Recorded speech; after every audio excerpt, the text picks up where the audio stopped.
Bonjour à tous, une vidéo pour vous présenter un peu ma façon de pêcher, au silure bien sûr. Alors ma principale pêche se fait au fireball, après il y a d'autres techniques, je vais pouvoir vous montrer. Mais ma principale pêche reste la fireball. Voilà, je vais vous montrer un peu mes montages, comment je procède. Et bien sûr avec quelques vidéos de jolis poissons. On va continuer, on va commencer avec quelques beaux poissons. Allez, à tout de suite.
Magnifique poisson.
fireball.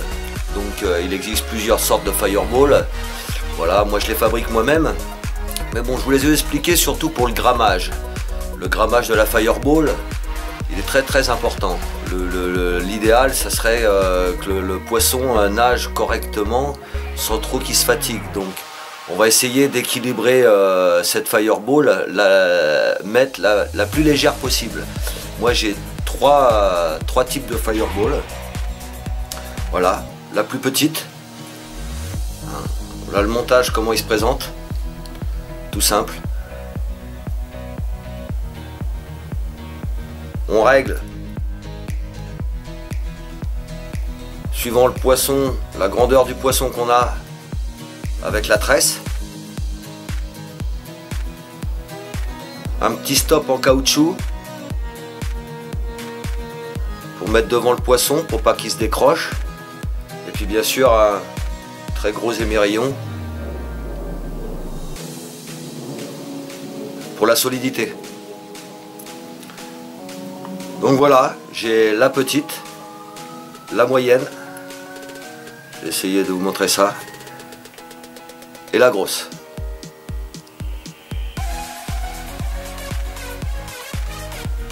Pourquoi trois sortes de fireball? Bien sûr, si vous mettez un très gros vif, il va falloir quand même plomber correctement, sinon votre vif va toujours s'en aller et vous allez le perdre sur la sonde de l'éco-sondeur. Donc pour ça qu'on augmente un peu le grammage. Après il y a le fait aussi le vent qui pousse le bateau, soit on dérive plus vite, soit on dérive moins vite, et le vif sort de la sonde. Donc c'est toujours intéressant de remettre un peu plus de grammage à ce moment-là. Mais le but, il reste quand même de pêcher avec le grammage le plus petit possible, et essayer de faire la dérive, toujours en restant avec le visuel du vif sur l'éco-sondeur, ou l'appât, peu importe l'appât. Voilà, c'est surtout sur cette chose-là que je voulais vous parler. Il y a beaucoup de sortes. J'ai aussi une autre qui est très bien, une autre sorte de fireball. Voilà, c'est Mad Cat qui fait ça. Voilà, c'est très bien. Parce qu'en fait le plomb se déclipse et on peut changer le grammage comme on veut. Donc c'est vrai que c'est une monture fireball que je recommande, parce que vraiment elle est pratique. On peut changer son plomb quand on veut. Voilà, si la pêche se dégrade avec le vent ou voilà, ça c'est pas mal. Allez, on reparle tout à l'heure des montures à poisson mort.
Donc me revoilà pour vous parler des montures à poisson mort. Alors les montures à poisson mort, moi j'en ai deux types.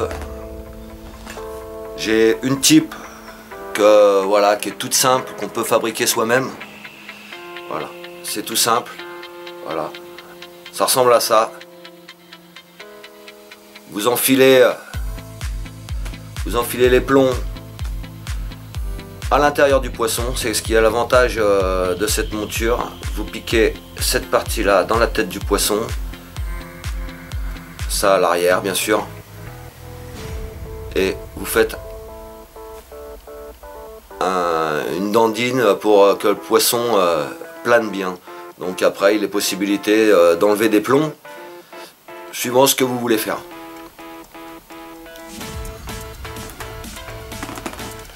Ma deuxième monture, voilà, c'est un peu le même style, sauf que voilà, là je peux pas changer mon grammage. Là c'est plus pour pêcher une verticale, vraiment à ras du fond. Le poisson reste bien droit, voilà, et on dandine. Donc même chose, hein, on accroche le triple à l'arrière du poisson. Là c'est une monture à poisson mort tout simplement, et après on clipse cette partie là sur la tête du poisson pour mieux le tenir. Voilà. Une superbe monture.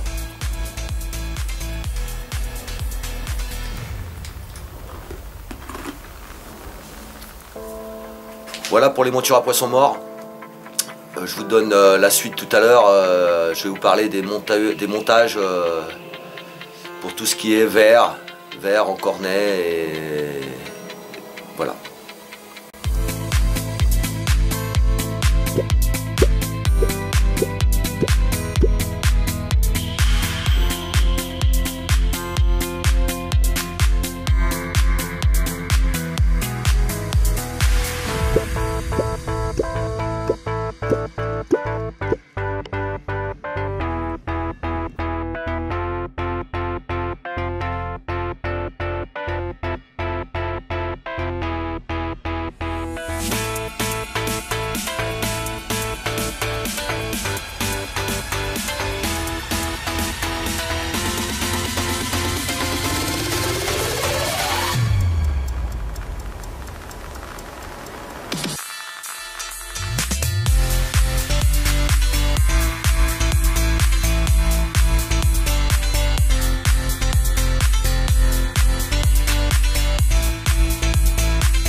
Je vais vous parler maintenant des montures, de la monture.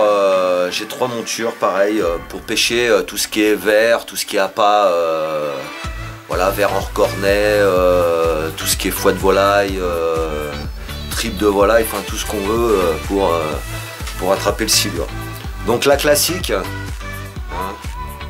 le fameux plomb-poire, voilà, qui marche très très bien.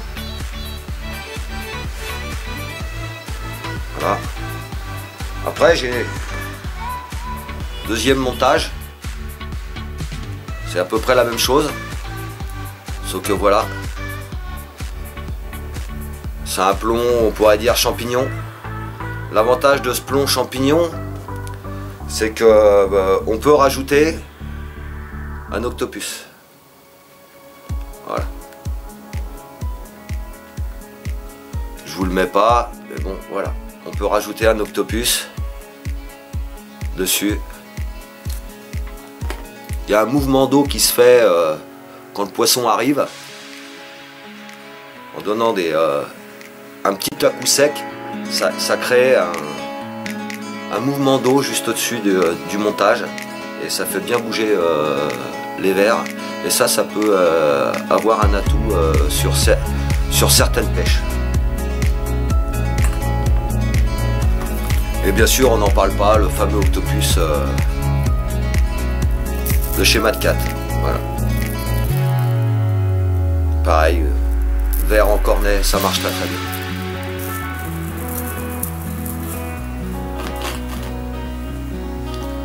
Voilà, je vous ai tout dit sur ma pêche, il n'y a pas grand chose, hein. Après, je pense qu'il y a beaucoup de tutos pour vous expliquer tout ça.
voulais vous parler aussi des leurres.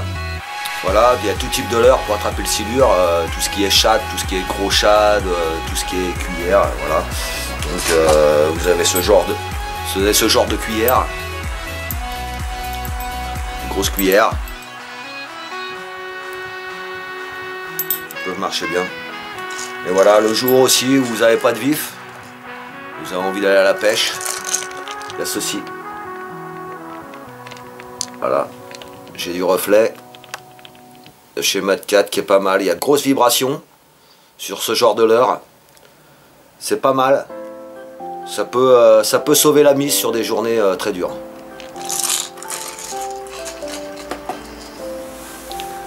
Que vous dire de mieux, je vais vous laisser sur une petite vidéo avec mon pote Ludo. On a fait des beaux poissons. Voilà.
pour finir cette vidéo, bien sûr, je vais vous laisser avec mon record, un poisson de 2,18 m que j'ai pu réaliser avec bien sûr mon pote Franck Sosa et Ludovic. Une superbe journée, un superbe poisson quoi. Et voilà quoi, je vous laisse avec les images. Allez, à plus.